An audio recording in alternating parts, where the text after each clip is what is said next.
अतिक्रमण हटाने की कार्रवाई हम लोग लगातार कर रहे हैं। इसके लिए हम लोगों ने एक बृहद टीम भी बनाई है नगर आयुक्त की अध्यक्षता में, जिसमें सिटी एसपी हैं, दोनों एसडीपीओ हैं, ट्रैफिक डीएसपी हैं, डीटीओ और एसडीओ हैं। तो लगातार ये टीम कार्रवाई कर रही है। इसमें मजिस्ट्रेट और फोर्स जो है वो विभिन्न मार्गों का भ्रमण करके जहाँ भी अस्थायी अतिक्रमण पाया जा रहा है, क्योंकि सूचना हम लोगों ने काफ़ी पहले दे दी थी, अनाउंसमेंट हम लोगों ने करा दिया था।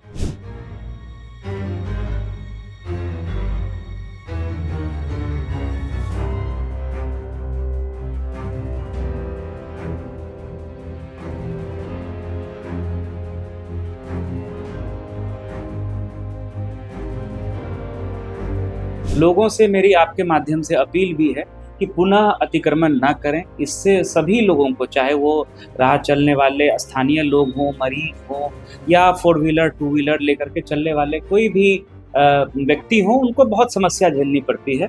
तो अतिक्रमण हटाने का अभियान चल रहा है और ये आगे भी कंटिन्यू करेगा। जितना ऑटो और ई रिक्शा है उसका हम लोग कलर कोडिंग करने जा रहे हैं और रूट निर्धारण हम लोग कर रहे हैं, ताकि ऑटो और ई रिक्शा निर्धारित मार्गों पर ही चले।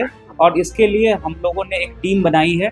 ऑटो और ई रिक्शा चालक संघ जो है उनसे भी वार्ता हुई है, उन्होंने भी कुछ सुझाव दिया है। हम लोग अगले 1 सप्ताह 10 दिनों में ऑटो और ई रिक्शा कौन कौन से किस रूट पे उनका परिचालन होगा, इसको हम लोग फाइनलाइज कर देंगे और प्रमंडलीय आयुक्त महोदय से अनुमोदन लेकर के इसमें हम लोग जो है रूट निर्धारण करके उनका परिचालन सुनिश्चित कराएंगे। मल्टी लेवल पार्किंग के लिए स्थल हम लोग चिन्हित कर रहे हैं और इसमें बात चल रही है। जैसे ही जगह, चूंकि मल्टी लेवल पार्किंग में आपको मेन बाजार या जो मुख्य मार्ग है वही बनाना पड़ेगा। मुजफ्फरपुर में यातायात व्यवस्था को सुव्यवस्थित करने के लिए जिला प्रशासन एक व्यापक हाईटेक ट्रैफिक प्लान लागू करने जा रही है। इस योजना का उद्देश्य शहर को ट्रैफिक जाम से मुक्ति दिलाना और नागरिकों के लिए सुरक्षित व सुगम यात्रा सुनिश्चित करना है। इस योजना के तहत शहर के विभिन्न मार्गों को विशेष रंग कोड दिए जाएंगे।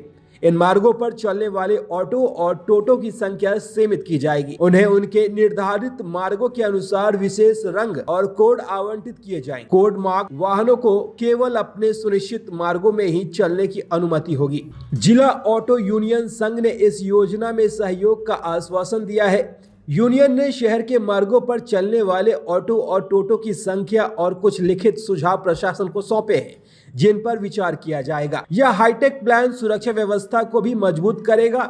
इससे दैनिक यात्रियों के साथ होने वाली दुर्घटनाओं और अन्य घटनाओं में कमी आने की उम्मीद है, जिससे मुजफ्फरपुर के निवासी सुरक्षित यात्रा का अनुभव कर सकेंगे। जिला अधिकारी सुब्रत कुमार सेन ने बताया कि इस योजना पर सभी स्तरों पर तेजी से काम चल रहा है। उन्होंने उम्मीद जताई कि अगले सप्ताह में यह नई व्यवस्था लागू कर दी जाएगी। नई व्यवस्था लागू होने के बाद केवल विशेष कलर कोडिंग मार्किंग वाले वाहनों को ही शहर में चलने की अनुमति होगी। बिना मार्किंग वाले ऑटो और टोटो के खिलाफ जिला प्रशासन, नगर निगम और जिला परिवहन विभाग की संयुक्त टीम की ओर से कड़ी कार्रवाई की जाएगी। यह high tech traffic plan smart city Muzaffarpur में यातायात को सरल, सुरक्षित और सुचारू बनाने की दिशा में एक महत्वपूर्ण अतिक्रमण हटाने की कार्रवाई हम लोग लगातार कर रहे हैं। इसके लिए हम लोगों ने एक बृहद टीम भी बनाई है नगर आयुक्त की अध्यक्षता में, जिसमें सिटी एसपी हैं, दोनों एसडीपीओ हैं, ट्रैफिक डीएसपी हैं, डीटीओ और एसडीओ हैं। तो लगातार ये टीम कार्रवाई कर रही है। इसमें मजिस्ट्रेट और फोर्स जो है वो विभिन्न मार्गों का भ्रमण करके जहाँ भी अस्थायी अतिक्रमण पाया जा रहा है, क्योंकि सूचना हम लोगों ने काफ़ी पहले दे दी थी, अनाउंसमेंट हम लोगों ने करा दिया था।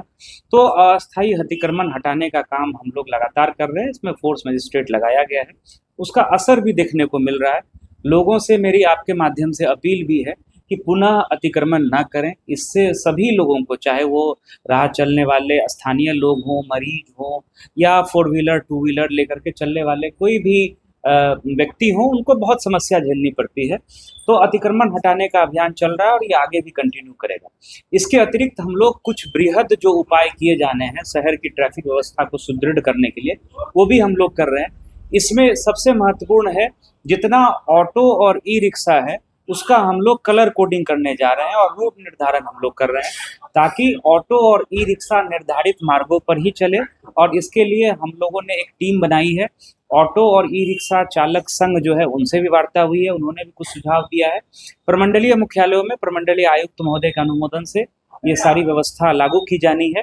तो इसमें हम लोग अगले 1 सप्ताह 10 दिनों में ऑटो और ई रिक्शा कौन कौन से किस रूट पे उनका परिचालन होगा, इसको हम लोग फाइनलाइज कर देंगे और प्रमंडलीय आयुक्त महोदय से अनुमोदन लेकर के इसमें हम लोग जो है रूट निर्धारण करके उनका परिचालन सुनिश्चित कराएंगे। इसके अतिरिक्त कई इंफ्रास्ट्रक्चर के बड़े प्रोजेक्ट्स पर भी शहर और उसके आसपास के ट्रैफिक को सुचारू रूप से चलाने के लिए उस पर भी काम शुरू किया गया। आप लोग सब लोग जान रहे हैं कि अखाड़ा घाट के पैरेलल पुल का निर्माण चल रहा है। इसके अतिरिक्त लकड़ी ढाई पर पुल और अप्रोच रोड, उस पर तो छोटी गाड़ियां चलनी भी प्रारंभ हो गई हैं और उसका फेज 2 जो है उसका हम लोग लैंड एक्विजिशन करा रहे हैं ताकि दरभंगा 4 लेन से सीधा जो है एक 10 मीटर चौड़ी सड़क कनेक्ट हो जाए, जो कि शहर को कनेक्ट कर दे। जो बैरिया तरफ से लोग आते हैं वहाँ जो है ट्रैफिक का दबाव घटेगा। तीनों आरओबी का काम गोबरसही, रामदयालु और साधपुरा, उसका भी टेंडर हो गया है। चांदनी चौक से लेकर के बीबीगंज तक का उसमें भी एजेंसी आ गई है, काम शुरू होना है। और जो पूरा बाईपास है 0 माइल वाला जो हम लोगों का पोर्शन है उसमें भी रोड के चौड़ीकरण में इलेक्शन से पहले ही हम लोगों ने काम शुरू करा दिया है। तो इन सब परियोजनाओं के 1-2 साल में कंप्लीट होने से भी शहर में ट्रैफिक का दबाव काफ़ी घटेगा और उसके साथ साथ जैसा मैंने आपको बताया ऑटो ई रिक्शा का सुव्यवस्थित तरीके से कलर कोडिंग और रूट निर्धारण करके व्यवस्थित तरीके से चलाने की व्यवस्था उस पर काम कर रहे हैं और अतिक्रमण हटाने का भी काम पैरेलल चल रहा है ताकि लोगों को कम से कम जाम की समस्या को झेलना पड़े और लोगों को जो है कम से कम असुविधा। मल्टी लेवल पार्किंग के लिए स्थल हम लोग चिन्हित कर रहे हैं और इसमें बात चल रही है। जैसे ही जगह, चूंकि मल्टी लेवल पार्किंग में आपको मेन बाजार या जो मुख्य मार्ग है वहीं बनाना पड़ेगा। मुख्य मार्ग से अगर आप 2 किलोमीटर अंदर ले जाकर के बना देंगे तो उसका यूज नहीं होगा। तो उस महत्वपूर्ण सड़क मार्ग पर हम लोगों ने 1-2 जगह चिन्हित किया है। जैसे ही फाइनलाइज होगा तो हम लोग उसका भी प्रस्ताव भेजेंगे।